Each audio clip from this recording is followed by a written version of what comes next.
Good morning. Now listen, the 9:30 group was more awake than that. Good morning. Much better, much better. Who is thankful for air conditioner? Yeah, absolutely. Hey, if you're new, my name is Lee. We are so glad that you are here with us today, and you did pick a great day to be here. We're continuing in our series, Line in the Sand, because there are some things in life that are important enough for us to draw boundaries around, because we need to protect them. And the topic we're going to talk about today, most of you in this room do not even think about this topic, because most of us think we are good and we don't need to worry about this topic we're going to talk about today. But what we're really good at is looking at somebody else and saying, they should have drew a boundary. Now, if you're a parent on this topic, you're going to think, I would like to draw a line around my child completely so I can completely control this boundary for them. So what we're talking about today is something that affects all of our behavior, all of our attitude, and the results that we get in life. What we're talking about is influence. Influence is one of those things that we really need to draw a line in the sand around. We need to form boundaries because it is a really big deal. Here's the thing about influence. It can help you or it can harm you. Depends who's influencing you, right? Influence can help us or harm us. So look at somebody beside of you and say influence. Now look at the person on the other side of you and ask them, are you under the influence? We're all under the influence of something. We've probably all heard this statement, show me your friends and I'll show you your future. It sounds really good, and sometimes if you're the first one to say it, you feel like you're kind of smart for saying it. But it's true. We usually become around the people that have influence on us. Now that statement kind of became popular because this motivational speaker named Jim Rohn come up with this topic that we are the sum of the 5 people that we spend the most time with. So whoever we spend the most time with, the top 5 people, we become the average of all of those people. And the people that we're around, they affect us when it comes to our behaviors, our attitudes, and the results we get in life, good and bad. Now, we know this to be true. Think about behavior. We behave different around our posse, right? When we're around our closest peeps, we're a little bit more relaxed. We're more comfortable. We are comfortable with them and do things sometimes we wouldn't do in this room. Maybe we're more comfortable with them on Saturday night and wouldn't do things with the crowd in here on Sunday morning. That's the same nervous laugh I heard in the first service. But it's true. You know, we get comfortable and we'll do what those people we hang around with. It affects our behaviors, things we would only do with our friends. Our attitude depends on who we hang out with. Again, we know this to be true. If we're around somebody with a negative attitude, all of a sudden we find that we're complaining all the time. And we got, become Eeyore. If you're around somebody that's just always kind of Eeyore-like, you become like that. But when you're hanging around with people that are just always joyful and having fun, you feel lighter and you do the same. Our attitudes are affected by those closest to us. The results we get in life, good results and bad results, are determined by those that influence us. There's research out of Harvard from a sociologist, Dr. David McClellan, that says that up to 95% of the results we get in life, good results and bad results, are determined by those who we habitually spend time with. Those that we hang out with will influence us. Guaranteed. We're all under the influence. It will be our behavior, it will be our attitudes, and the results we get in life. This is not something new. This is a principle. The principle of influence has been around for 3,000 years.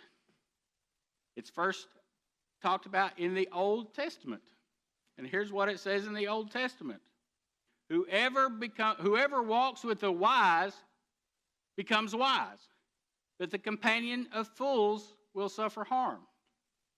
So 3,000 years ago, we knew this to be true, that who we hang out with will determine the results in life. Now, what I want to do for a second is talk about the man who wrote this. We know that the Bible was inspired by God, but he used people to pen these words. So Proverbs, most of it was written by King Solomon. So I'll give you a little background on the time that he wrote this principle. King Solomon was the king of Israel at the height, at the pinnacle of their kingdom. This is historical. This isn't just Bible. This is historical. King Solomon was in control, or he was the king when they were the most economically blessed that they ever were. The whole country was doing well. They were militarily more superior. There was no enemies at the time that would dare think about attacking them. People were bringing them gifts just because they wanted their protection. And they were a hub of culture and religion. King Solomon was the one who built the original temple in Jerusalem that everybody fights about now, that little piece of land. And the one he built was the most opulent ever. So this is the guy who told us about this principle of influence. Now, I tell you that because it's going to come in play here in a few minutes. But let's look at what he said. Let's break down what he says about influence. Whoever walks with the wise. Two words we want to watch here. Walks and wise. Walks does not mean. Walks means do. It means you do something of what? The wise. The wise is not talking about IQ. The wise in this term means people who know what to do and do it. The Bible calls the wise people who know what to do and do it. It's not an IQ thing. It's not a grade. It's not a GPA. It's doing what you know you should do. And these people are called wise, or not doing what you know you shouldn't do. And he says, if you do what these people do, if you walk means do what they do, you'll become wise. That means you will become a person that does what you know you should do and doesn't do what you know you shouldn't do. You become wise because you do it. Now, these wise people don't just magically give you this gift of becoming wise. You do what they do to get to where they are. If you walk with wise, you will become wise. Look at somebody beside of you and say, you're wise. But, anytime we see a but in the Bible, hold on, because something good is about to happen or bad, or something you really, really, really need to pay attention to. In this case, we need to pay attention to it. Whoever walks with the wise becomes wise, but the companion of fools. Now, let's look at these two words. Companion and fools. Companion means to hang out with. The five most people you hang out with. Of fools. And again, fools doesn't mean IQ, GPA, or grades. Fool means people who know what to do and don't do it. The Bible says they're fools. They know what to do and don't do it. Or they know what they shouldn't do and do it anyway. The Bible says a fool knows what to do and has complete disregard for the future, knowing there's going to be repercussions, and does it anyway. And it says, if you're a companion of these people, now notice the difference. That first line it said, if you walk with the wise, means you do what they do, then you'll become like them. But this one says, if you just hang out with these people, you don't even have to do what they do. If you hang out with fools, you will suffer harm. You don't have to do what the fools do to get hurt. just being influenced by them, by hanging around with them, will cause you pain. And we know this to be true because we all know somebody that would be considered a fool by this definition. And they're saying, well, I'm going to do this anyway because it's about me and I'm not hurting anybody else. And everybody else is going, there's going to be problems, right? Because there's other people that will be hurt every single time. Why? Fools will eventually blow up. And when there's an explosion, there's shrapnel. And if you're in proximity of that shrapnel, you're going to get hurt. Fools always blow up, and those that are near them, in proximity, their companions, will take some pain. Not because anything of you did, not because of a decision you made, but because of someone else's decision. How much problems in life do we have to deal with that isn't our fault? Has anybody ever had to deal with problems that's not of your own making? Only a few of us? Come on now. So, influence. We're all under it. And it can either help you or it can harm you. Knowing that who influences us matters. Knowing that who influences will determine our behaviors, our attitudes, the results we get in life, whether we are experiencing help or we're experiencing harm, should ask us to be asking, who do I want to become? If you know who you want to become, then you know who you want to get influence from. Somebody that's wise, been there, done that, and will show you the ropes. What do you want to become? I don't know, but this applies to all of us. Whether you're Gen Z, whether you're millennial, whether you're a Gen Xer, whether you're a baby boomer, we all, if we are still breathing, have something to happen in the future. And who's influencing us now will determine what happens in the future. No matter your age. Who influences you matters. Because who influences you will determine who you become and where you go.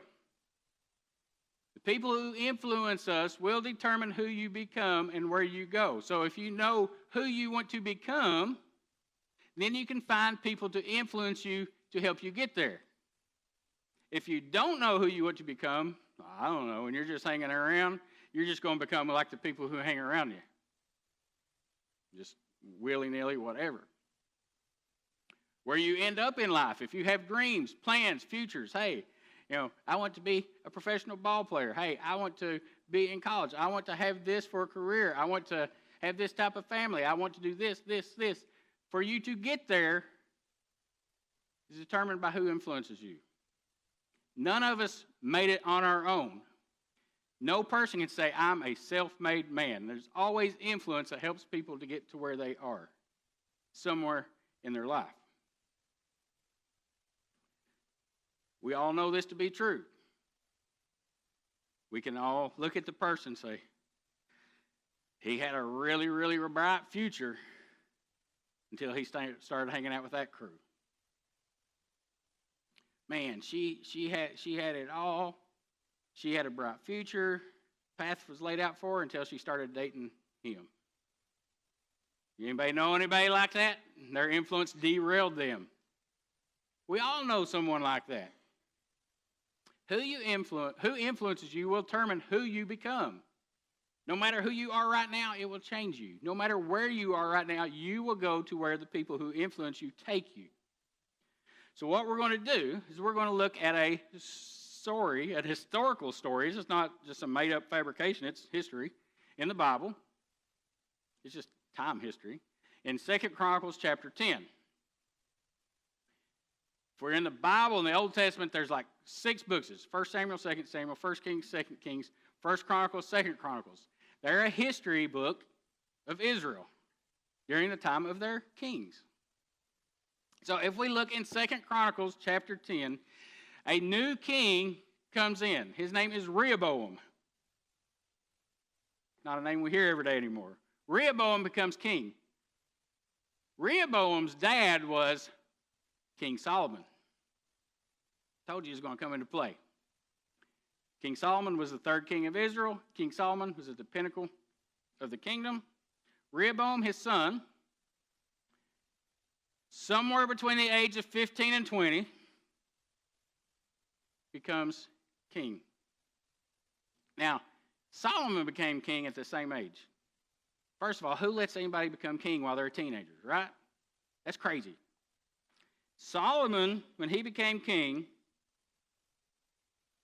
didn't know what to do, and he knew he didn't know what to do.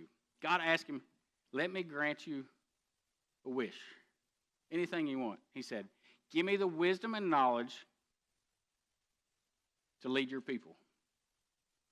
And because he did, he allowed Solomon to be the high point of Israel's history. He blessed him in all areas because he asked for influence from God. Rehoboam becomes king at the same age of a teenager. And during his first couple of weeks being in king, he encounters his first big obstacle. He's going to the town called Shechem, to where he thinks he's going to be coronated, inaugurated as king. All the people are going to say, yeah, I'll put the crown on your head, you're the king, yeah. And while he gets there, there's this contingency of unhappy people. Imagine, the economy's doing great no matter what, but there's a political group of people who are just wants change. It's hard to imagine, right? It don't matter who's in control. Somebody's always disgruntled. So there's this large group of people who are saying, listen, we want to meet with you. And what they did, there was this guy named Jeroboam, a lot of Boams, who when Solomon was king said, I'm going to be king. Solomon didn't take too kindly to that and put basically a bounty on his head. Jeroboam goes and hides in Israel and flees. But this group of disgruntled people, when Solomon dies, calls and says, Jeroboam, it's time. I think we can make some change. They'll bring him back, and this contingency in Jeroboam says, can we speak with you, Rehoboam? Sure. So they come and say, listen, your dad was a hard man.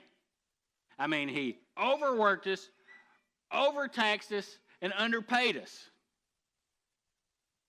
If you give us some relief, we will serve you.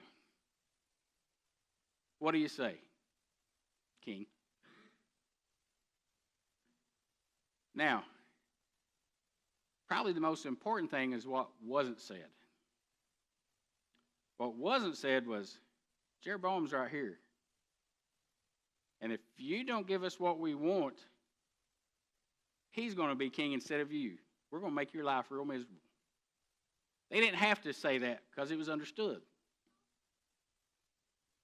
Rehoboam does probably the only wise thing he did was, give me 3 days to answer. Come back in 3 days and I'll give you your answer, which was the only wise thing he did.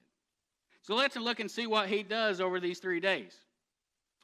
Verse 6, then King Rehoboam took counsel with the old men who had stood before Solomon, his father, while he was yet alive, saying, how do you advise me to answer these people?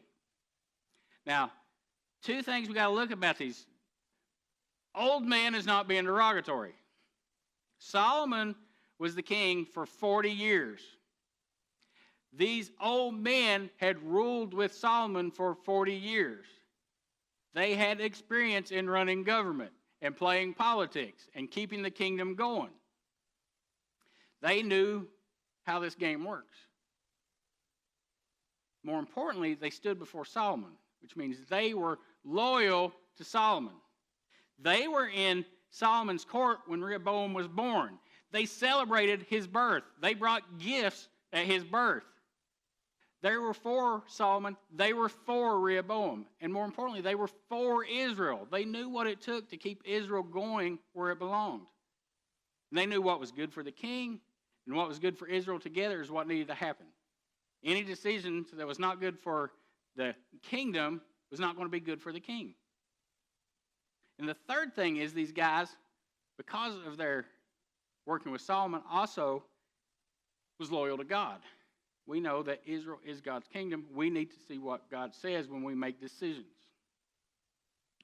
These are the people this teenage king should have been listening to, who should have influenced him. How do you advise me? How do you influence me?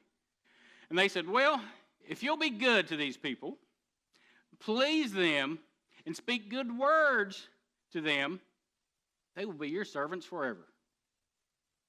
This is not, listen, don't act scared and give them everything you want. This is not a capitulating to their demands. This was, treat them nice. Be kind to them. Show them respect even though they're disrespecting you because they're making this request. This is pretty good advice. They didn't say, let's just kind of appease them. We can maybe give them a little something to make them happy, but they'll still serve you and you will be their king. But remember the word but. But he, Rehoboam, abandoned the counsel that the old man gave him. Be nice to him. And took counsel with the young men who had grown up with him and stood before him. Young men, more teenagers, his friends, the people he grew up with, the people he got in trouble with, the people that just wanted to hang out with him, the people who had this much experience in running government, this much experience in politics, for information, for influence. They stood before him, which means they're only loyal to Rehoboam. They weren't loyal to the kingdom, and they weren't loyal to God. They were thinking, all right, Rehoboam is king.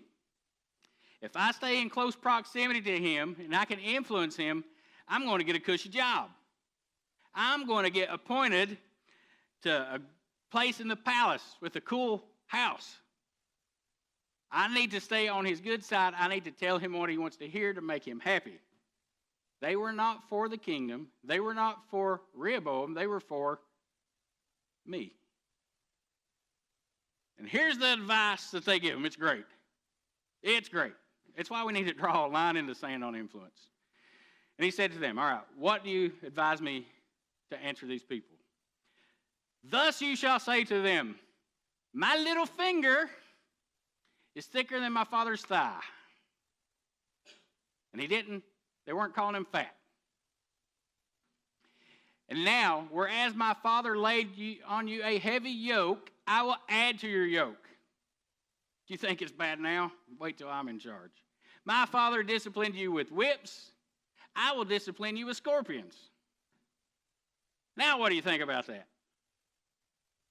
And 3 days later, when this contingency comes back for his answer, what do you think he said?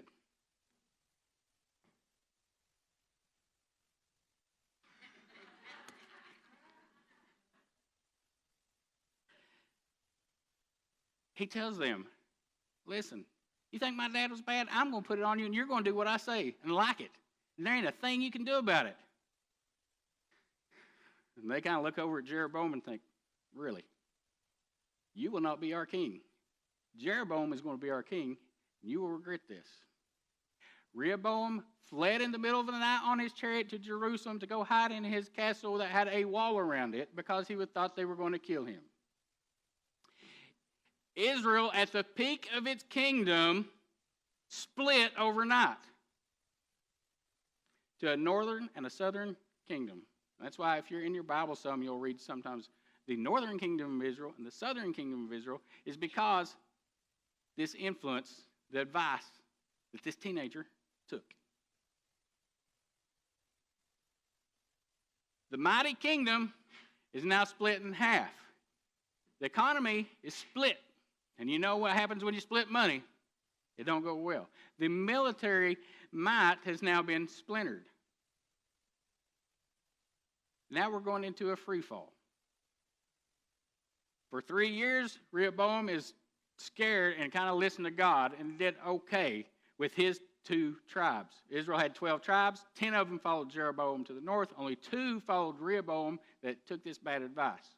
They were doing all right until he stopped listening to God. After 3 years, he started letting people worship wherever they want. do whatever they wanted to do against God, and Egypt attacks. Israel loses. Now, instead of Egypt coming to Israel and paying tribute and paying taxes, now the southern kingdom of Israel is paying tribute to Egypt. And they say, well, why did you abandon us, God? God said, because you abandoned me. More bad advice. The mighty kingdom is split, fall from where they were, because who they allowed to influence the decision, because he wasn't wise enough to draw a line in the sand. So, 3 points I want to take away from this. Getting back to my Baptist roots, there needs to be 3 points in a message, right? So, number 1, experience. Who you allow to influence you, do they have experience of where you want to go? Whatever your dreams are, whatever your plans are, the futures, whatever you would like to get to, what you'd like to be known as, the people who influence you, your 5 closest peers, does any of them have any experience of where you want to get to? Because here's the thing about people who've been there, they're typically very willing to help you get there as long as you're willing to put in the work to do what they did. And if they have experience, they can teach you. But if you have no experience, they can't help you. They will give you advice like, say this, and see how well that went. The second thing when it comes to who you're allowing to influence you, besides experience, is loyalty. Who is your influencer loyal to? Because we know with the old men, they were loyal to Solomon, they were loyal to Rehoboam, and they were loyal to Israel, and they were loyal to God. So all decisions had to be good for everyone. If it wasn't a decision that was good for the kingdom, it wasn't good for the king. True loyalty. Or are they loyal to themselves? So when your friends, who are your friends that are loyal to you? If you ask them for help, would they all scatter like cockroaches when the light comes on? Or would they be there with the shirt off their back ready to give it to you? That's a pretty good indication of their loyalty to you. Are they loyal to your group? Because we're not all just individuals. We're either, hey, I'm a student. Are they loyal to you and the school? I'm a teammate. Are they loyal to you and the team? Are they going to give you advice that's good for you and your team? Or are they going to give you advice that's good for you but bad for the team? Then they're not loyal. Are they going to give you advice that's good for you and your employees? Are they going to give you advice that's good for you and your boss? Are they going to give you advice that's good for you and your church? Are they going to give you advice that's good for you and your community? Or are they just going to give you advice that's all about you, or more importantly, about them? And the third factor in who we allow to influence us should be God. Now, if you are a Christian, this isn't one of those optional items. It's one of those things we're supposed to be doing.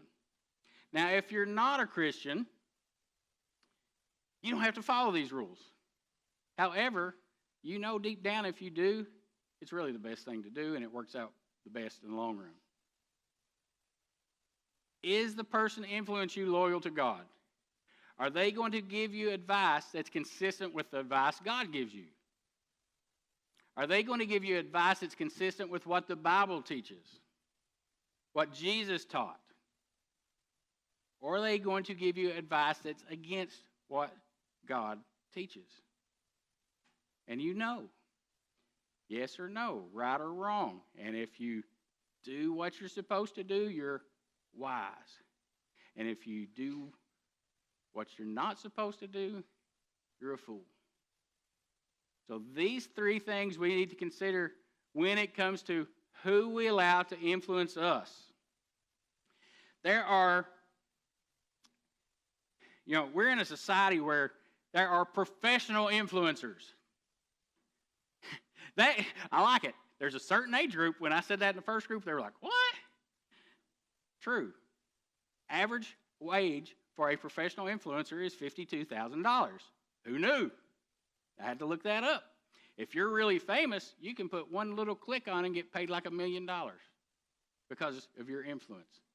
Now, we live in this world of influence, especially everything we do on social media. How many of those influencers are for you?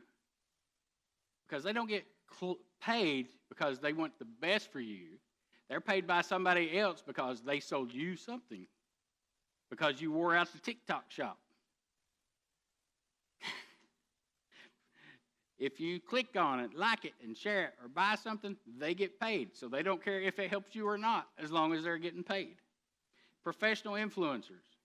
So we need to look at two types of influencers that are around us. Mentor influencers.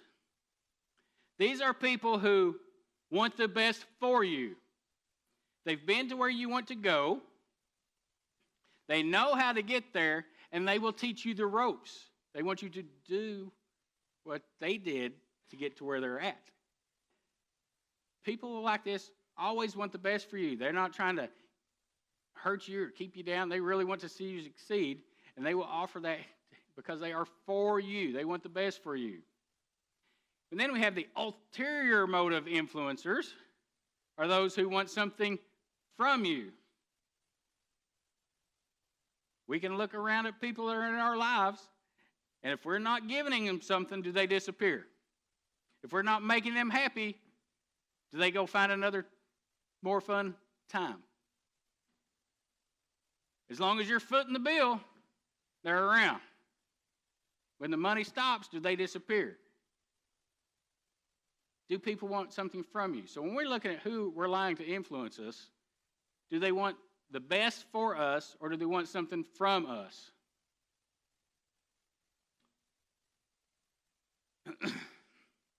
When we look in the Bible at these things, these historical stories aren't there just for entertainment purposes. God left us the Bible as a handbook, as an owner's manual on how to live while we're here on earth. And there's stories in here about, hey, what we do to succeed, and there's also stories here showing about what happens when people don't follow in line with the principle, like the principle of those that are close to us, the principle of influence. We're supposed to learn from these. When it comes to who we allow to influence us, we need to do this. We need to draw a line in the sand. Because there's some people that will help us, and there's some people that will harm us. It's where we need to put a boundary if we want to be around people that's going to help us to get to where we want to go. We've got to draw this line. Imagine where you are now and where you want to be, and who's going to help you fill that gap to get there. So I wanted us to do an influence inventory. Now, you should have got one of these when you walked in. If you didn't, there are going to be some out there when you leave. Please, please, please take these home and do this. Because when you hear a message that talks about things you kind of know you should do, but you don't do anything about it, that makes you not wise. I want to be able to put something in your hands to do something about it. I want you to take an inventory about who influences you. So the top of this page looks like this. And what I would recommend you do is write down who are the 5 people that you spend the most time with and list them. So take some time. Who do I spend the most hours with a day? Who do I spend the most hours with a week? Who are they? List them. Somebody told me after the first service, it's all kids. But list, how much time do you spend with this person? Because remember that people we spend the most time with influence us the most. Second question, do they have experience of where you want to be? Have they been to where you want to go? Can they help you get there because of their experience?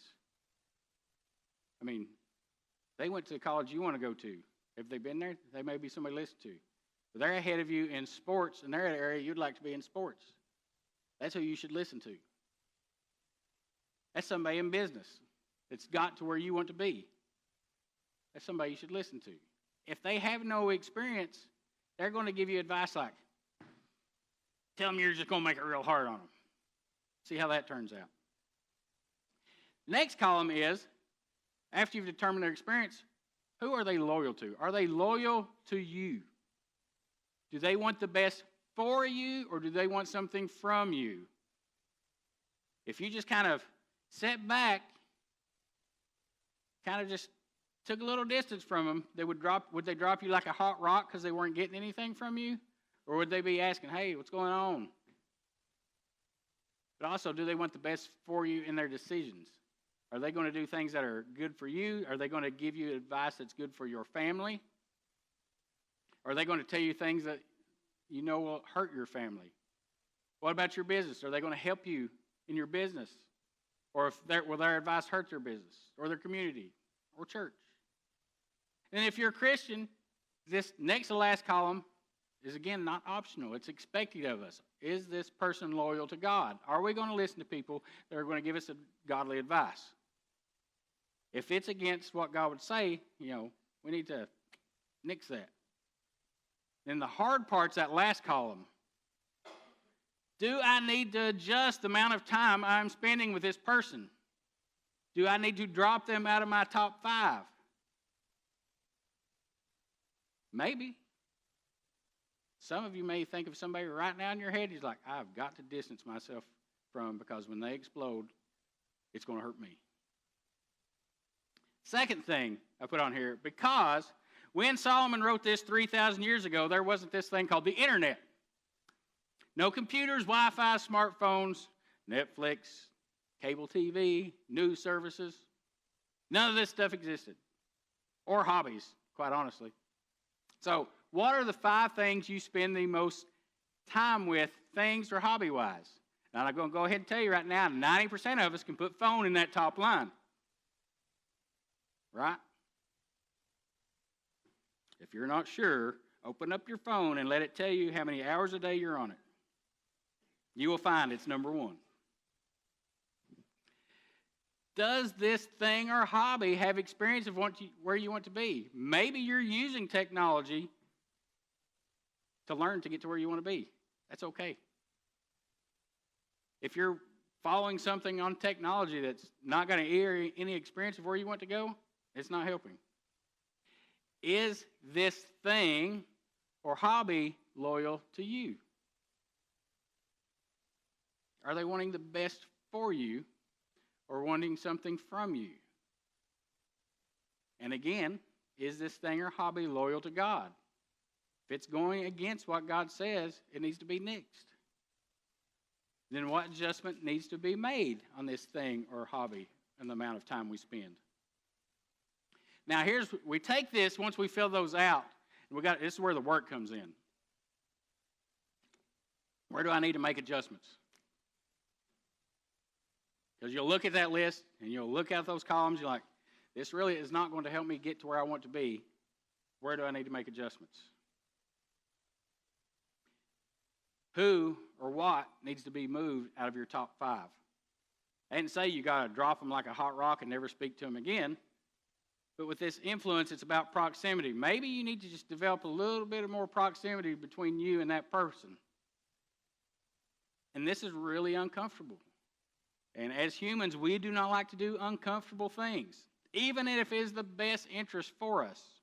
So if we know what we need to do and don't do it, what does the Bible call us? Fools. So we do uncomfortable things to help us to get to where we need to be. Nobody grows by staying comfortable. Who needs to be added to your top 5?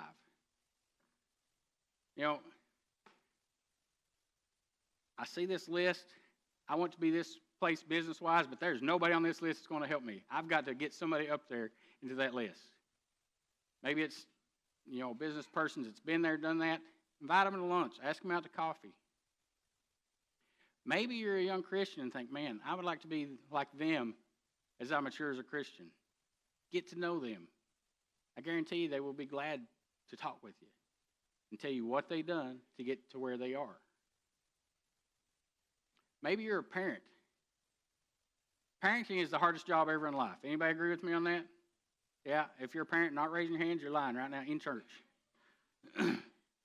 Maybe you're a young parent and you look at adults that you kind of admire and how they raise their kids and how their kids turned out as adults.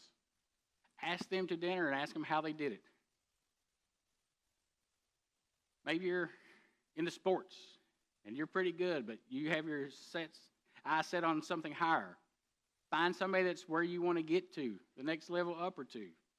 They will probably help you out. Now, don't go call Michael Jordan. He's not going to give you time of day. But somebody a little bit higher, I promise, can tell you what they did, who they trained with, who they worked out to get to where they want to be. No matter your age. Maybe you're a grandparent, new grandparent, and you see some grandparents that you would like to be like. Move them into your top 5. Learn what they did or didn't do. Because no matter what age we are, there's still tomorrow, our future, still going on as long as we're breathing. Then the last one. This is the Christian ones we're supposed to do. If you're not a Christian, you can avoid this. How much time per day are you influenced by God? We saw the difference between when Solomon was influenced by God and Rehoboam was not influenced by God. How much time do you spend studying your Bible compared to how much time you're on your phone? How much time do you spend praying compared to binge watching? Do you go to church pretty regularly, or is it just, when I don't have anything else to do? Do you fellowship with like-minded believers? Fellowship's kind of a fancy word, who your companions are. Are you having companions that aren't going to cause you harm? Because who you hangs out with matters. I'm not saying you can't hang out with people that aren't Christians, but I'm saying you better have a big supply of people who are Christians that you hang out with also, or harm will follow. Take inventory. Influence is very important. It's enough for the Bible to talk about it. It's enough for Jesus to talk about it. Jesus told his disciples, listen, watch out for the influence of the Pharisees and the Sadducees, because they will get in you like yeast and grow and make you become something you don't want. If the Bible talks about it, Jesus talks about it, we need to take influence serious enough to draw a line in the sand on where our influence comes from. So imagine where you are right now. We're all at different places. Where do you want to be in 10 years? I don't know where you want to be in 10 years. I know where I want to be in 10 years. You know where you want to be in 10 years. Who is influencing you that's already there? Find those people to help you get there. We need to fill in those gaps, and boundaries is what allows us to do that. And adjusting is, like I said, uncomfortable but necessary. And here's why this matters. Your future depends on who influences you now. So if you have a dream about where you want to be in the future, the people influencing you now is going to determine whether you arrive or not. You can't wait 10 years to find that person to influence you to get there because you're still over there. Our future depends on who has influenced us right now.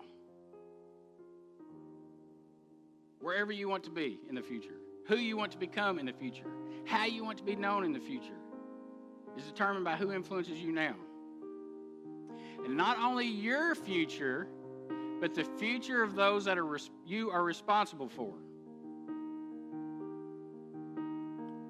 Rehoboam was responsible for Israel. Their future got shot. Who are you responsible to? Your spouse? Your kids? Your grandkids? Your parents? Classmates? Teammates? Co-workers? Bosses? Employees? Who is responsible for you? And if you get hurt, who else will get hurt? Because you chose poorly, because you didn't draw a line in the sand on influence. Your future,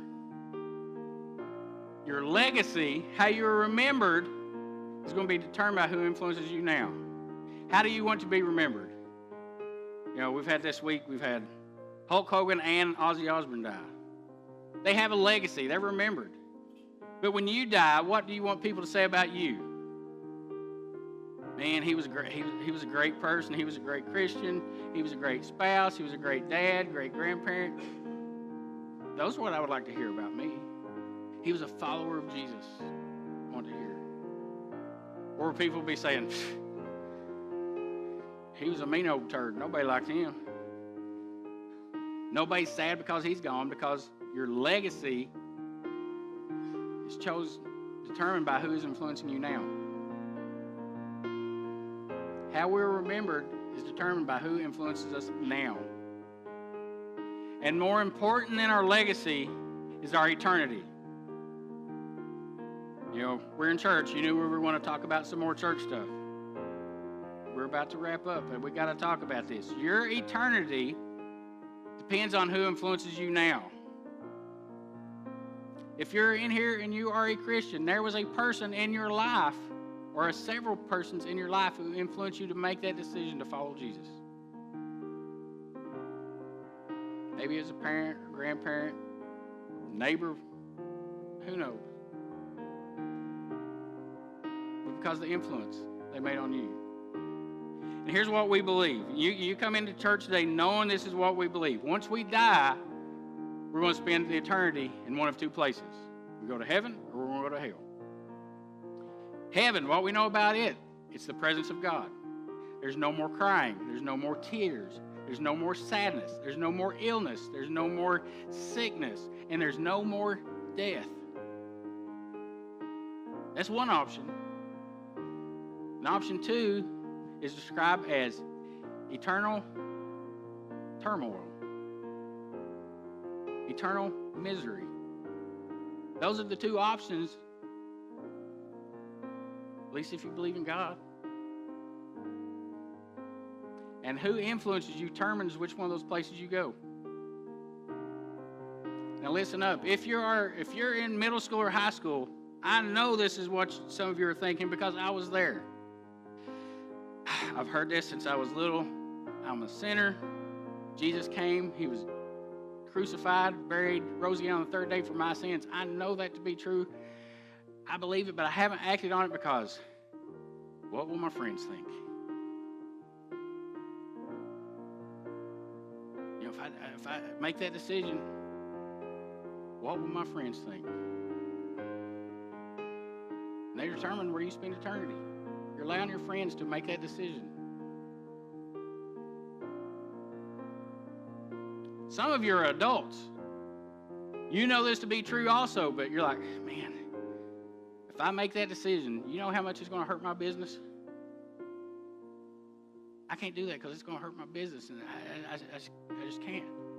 And you're going to let your business now affect your eternity forever. Maybe I know this to be true, but my friends, you know how much they will laugh at me because you know how bad I've been? They will laugh at me. They will call me a hypocrite. They will say it won't last. And yes, they will do this probably.